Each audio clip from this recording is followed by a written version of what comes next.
മക്കളെ, എല്ലാവർക്കും സൈലത്തിൻ്റെ മലയാളം ക്ലാസ്സിലേക്ക് സ്വാഗതം. അപ്പോൾ ഇന്ന് നമ്മളുടെ കേരള പാഠാവലിയിലെ 4ാമത്തെ യൂണിറ്റിലെ 2ാമത്തെ പാഠഭാഗം അരുവിപ്പുറത്ത് നിന്ന് ഒരു സന്ദേശം എന്ന് പറയുന്ന പാഠഭാഗം അല്ലെ. ഈ പാഠഭാഗത്ത് നിന്ന് ചോദിക്കാൻ സാധ്യതയുള്ള വളരെ പ്രധാനപ്പെട്ട ഒരു ചോദ്യമാണ് എന്ത് ചെയ്യുന്നത് നമ്മൾ ഡിസ്കസ് ചെയ്യാൻ പോകുന്നത്. ഓക്കെ, അപ്പോൾ ഇത് ആരെ കുറിച്ചാണ് ഈ പാഠഭാഗത്തിൽ പറയുന്നത്? നിങ്ങൾക്കറിയാം, ശ്രീനാരായണ ഗുരുവിനെ കുറിച്ചാണ് അല്ലെ. ആരാണ് ശ്രീനാരായണ ഗുരു എന്ന് ചോദിച്ചു കഴിഞ്ഞാൽ നിങ്ങൾക്കറിയാം. അപ്പോൾ അദ്ദേഹത്തിന്റെ ചിന്തകളുടെ അല്ലെങ്കിൽ അദ്ദേഹത്തിന്റെ ജീവിതം അല്ലെങ്കിൽ അദ്ദേഹത്തിന്റെ ചിന്തകൾ, അതിൻ്റെയൊക്കെ പ്രസക്തി എന്താണെന്നുള്ളതാണ് നമ്മൾ ഈ പാഠഭാഗത്തിലൂടെ നമ്മൾ പഠിച്ചിരുന്നത്. അപ്പോൾ മാടൻ ആശാന്റെയും കുട്ടിയമ്മയുടെയും മകനായി 1956 ശ്രീനാരായണ ഗുരു ജനിച്ചിട്ടുള്ളത്. ചെമ്പഴന്തിയിലാണ് അദ്ദേഹം ജനിച്ചത്. ഗുരുകുല സമ്പ്രദായത്തിലാണ് അദ്ദേഹം വിദ്യാഭ്യാസമൊക്കെ നേടിയിട്ടുള്ളത്.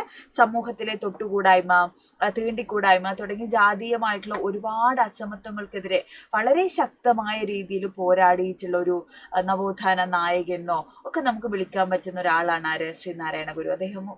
അദ്ദേഹത്തെ പോലെയുള്ള ഒരുപാട് ആളുകളാണ് നമ്മുടെ സമൂഹത്തിലുള്ള പല അനാചാരങ്ങളെയും അന്ധവിശ്വാസങ്ങളെയും ഒക്കെ എന്ത് ചെയ്തിട്ടുള്ളത്, ഇല്ലാതാക്കിയിട്ടുള്ളത്. ഈ നവോത്ഥാനത്തിന്റെ ഭാഗമായിട്ട് കെട്ട് കല്യാണം, തിരണ്ട് കല്യാണം തുടങ്ങി ദുരാചാരങ്ങളിലുള്ള ധൂർത്തിനെ അദ്ദേഹം എതിർത്തിട്ടുണ്ട് അല്ലെ. 1988 നമ്മുടെ ആരാധനാ സ്വാതന്ത്ര്യം, എല്ലാവർക്കും ഒന്നും ആരാധനയ്ക്കും ക്ഷേത്രത്തിൽ കയറാനെന്നുള്ള അവകാശം ഉണ്ടായിരുന്നില്ല അല്ലെ. അങ്ങനെ അരുവിപ്പുറത്ത് ഈഴവ ശിവനെ പ്രതിഷ്ഠിച്ചുകൊണ്ട് ആരാധനാ സ്വാതന്ത്ര്യത്തിന് വഴി തുറന്നിട്ടുള്ള മഹാനായ മനുഷ്യനൊക്കെയാണ് ശ്രീനാരായണ ഗുരു അല്ലെ. മനുഷ്യജാതി അല്ലെ, നമ്മള് മനുഷ്യൻ എന്ന് പറയുന്ന ഒരു ജാതി മാത്രമേ ഉള്ളൂ. അതില് ഈ പറയുന്ന വർണ്ണമോ അല്ലെങ്കിൽ നിറത്തിന്റെയോ ഒക്കെ പേരിൽ മനുഷ്യരെ മാറ്റി നിർത്തുന്നതും ചാതുർവർണ്ണ്യം ഫോർക്കാസ്റ്റ് സിസ്റ്റം ഒക്കെ ഉണ്ടായിരുന്ന നാടാണ് നമ്മുടെ അല്ലെ. അപ്പൊ ഇങ്ങനെ പല പേരിട്ട് വിളിക്കുന്ന ജാതികളുടെ ഒന്നും ആവശ്യമില്ലായിരുന്നു. മനുഷ്യൻ എന്ന് പറയുന്ന ഒറ്റ ജാതിയാണ് മനുഷ്യനുള്ളത് എന്ന് ബോധ്യപ്പെടുത്തി തന്ന നാരായണ ഗുരുവാണ്.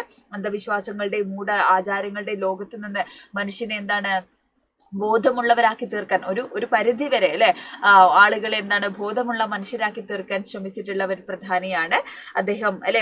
എല്ലാ മതനദികളും ചെന്ന് ചേരുന്ന മഹാസമുദ്രത്തെ കുറിച്ചാണ് അദ്ദേഹം നമുക്ക് അവബോധം തന്നത്. കേരളത്തെ ജാതി പാതാളത്തിൽ നിന്നും അല്ലെ ആ ഒരു ഭ്രാന്തൻ ചിന്താഗതിയിൽ നിന്നും മുക്തനാക്കിയിട്ടുള്ള വിപ്ലവകാരിയാണ് ശ്രീനാരായണ ഗുരു എന്ന് പറയാം. അപ്പൊ ജാതിക്കെതിരെ പ്രവർത്തിച്ചു, കേരളീയരെ മനുഷ്യത്വം പഠിപ്പിച്ച ഏക ഗുരുനാഥൻ എന്നാണ് അദ്ദേഹത്തെ കുറിച്ച് പറയുന്നത്.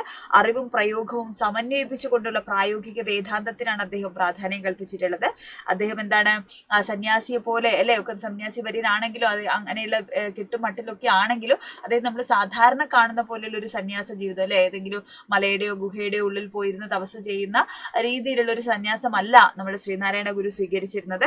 അറിവിനെ പ്രയോഗവൽക്കരിക്കാൻ ആളുകൾക്കിടയിലേക്ക് ഇറങ്ങിച്ചെന്ന് അവരിൽ ഒരാളായി മാറിയിട്ടാണ് എന്ത് ചെയ്തത് അദ്ദേഹം അല്ലെ. എല്ലാ കാര്യങ്ങൾക്കും മുമ്പിൽ നിന്ന് പ്രവർത്തിച്ചിട്ടുള്ള ഒരാളാണ് അല്ലെ.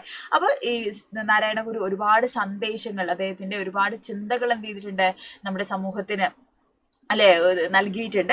അപ്പൊ അത്തരം ദർശനങ്ങളുടെ, ഗുരുദർശനങ്ങളുടെ സാർവകാലിക പ്രസക്തിയാണ് അല്ലെ. ഇന്ന് എല്ലാ ലോകത്തും എല്ലാ ഇടങ്ങളിലുള്ള മനുഷ്യർക്കും ഒരേപോലെ സ്വീകാര്യമാവുന്ന തരത്തിലുള്ള കാര്യങ്ങളാണ് നാരായണ ഗുരു. ഏത് കാലത്തും നമുക്ക് നമുക്ക് ഉപയോഗിക്കാൻ പറ്റുന്ന, നമുക്ക് തിരിച്ചറിവാകുന്ന ദർശനങ്ങളാണ് അദ്ദേഹം പറഞ്ഞിട്ടുള്ളത്. അപ്പൊ അത് ഏതാണെന്നൊക്കെ നമുക്ക് നോക്കാം. ഇതൊരു പ്രധാനപ്പെട്ട ചോദ്യം കൂടെയാണ് കേട്ടോ. അപ്പൊ നമ്മുടെ നവോത്ഥാന നായകരിൽ പ്രധാനിയായിട്ടുള്ള ആളാണ് ശ്രീനാരായണ ഗുരു. ജാതിയുടെയും മതത്തിന്റെയും പേരിൽ പല തട്ടുകളായിട്ട് വിവേചനത്തോടെ വേർതിരിവോട് കൂടെ കഴിഞ്ഞിരുന്ന നമ്മളുടെ അല്ലെ കേരളത്തിലുള്ള മനുഷ്യർക്കിടയിലേക്ക് ഒരു ജാതി, ഒരു മതം, ഒരു ദൈവം മനുഷ്യന് എന്ന് പഠിപ്പിച്ചിട്ടുള്ള ആചാര്യനാണ് അല്ലെങ്കിൽ ഗുരുവാണ് ശ്രീനാരായണ ഗുരു. ജാതിഭേദവും മതദ്വേഷവും ഇല്ലാതെ മനുഷ്യർ സഹോദരത്തോടെ വാഴുന്ന മാതൃകാസ്ഥാനമായിട്ടാണ് അദ്ദേഹം കേരളത്തെ സങ്കല്പിച്ചിട്ടുള്ളത് അല്ലെ. മതം ഏതായാലും കുഴപ്പമില്ല, മനുഷ്യൻ നന്നായാൽ മതി എന്നും അദ്ദേഹം പ്രസ്താവിച്ചിട്ടുണ്ട്. ഈ ദർശനങ്ങളൊക്കെ എല്ലാ കാലത്തും ഏത് നാട്ടിലും ഏതിടത്തും വില പോകുന്നതാണ് എന്നുള്ളതാണ് കേട്ടോ. ജാതികൾ തമ്മിലും മതങ്ങൾ തമ്മിലുമുള്ള മത്സരം ഒഴിവാക്കാനാണ് ശ്രീനാരായണ ഗുരു ശ്രമിച്ചിരുന്നത്. അനാചാരങ്ങൾക്കും അന്ധവിശ്വാസങ്ങൾക്കും എതിരെ അദ്ദേഹം ശബ്ദിച്ചിരുന്നു.